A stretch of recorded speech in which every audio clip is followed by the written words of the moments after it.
मो ना हूँ गायत्री मरकामी उंडरगंडार समिति सभ्य। आज उपजिलापाल कार्यालय अनास्था आज से अनास्था प्रस्ताव मुख्य कारण हूँ कि आमर चेयरमैन जो बढ़िया माने आमर मेस डीएफ करुँच जो फाइल पत्र बिना अन्य जन आम जिते बड़े ना मागे आमको कार ना दिंतु मु रेकमेंडेशन करी बोली सेटा देला पोरे सेटा खाटिकी से अन्य जनकर ना से लेखिकी रेकमेंडेशन करबा पई दउछंती। मुख्य कारण सेटा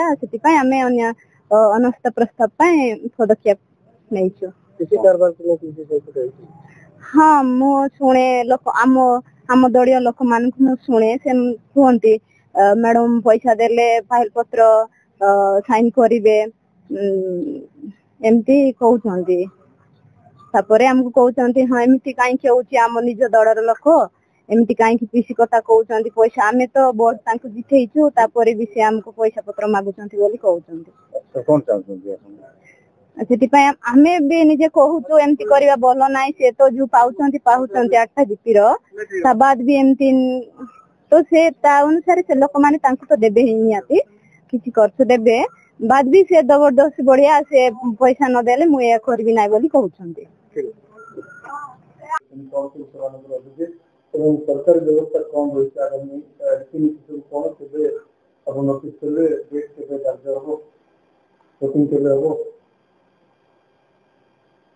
हमरो ओडिया ब्लॉक पंचायत समिति रो 7 जन समिति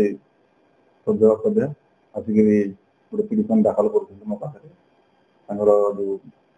चेयरमैन अछंती से ठीक रे तांको अनदेखा माने ठीक रे तांको कार्य करनांती आ स्पेशली जो सभ्य अछंती सभ्य सभ्य तांको अनदेखा करथंती तो तांको माने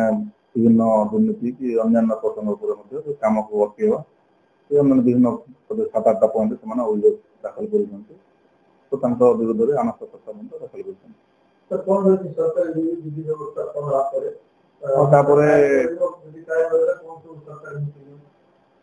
नोटिस कर समस्त निर्दिष्ट दिन में आम जगार जो विरोध में जो प्रस्ताव आगत कर भोट नि भोट थर्ड मेजोरिटी जब आगत कले भोट देले निश्चित भाव सीधा से हिसाब से विरुद्ध नो कॉन्फिडेंस मोशन कारण धरा मो ना कल्याण विश्वास मो कोरिया ब्लॉक वाइस चेयरमैन। आज उपजिलापाल गृह अनास्था प्रस्ताव आनिबार कारण होची हमर चेयरमैन मैडम आज दीर्घ दिन है आम सहित मिसव्यवहार कर चलती एमती कि जेकोसी कम अनदेखा कर डेवलपमेंट कम फाइल गुड़ाक मसे मसे धरी रखी दौरान आम अनास्था प्रस्ताव नहीं आसलु।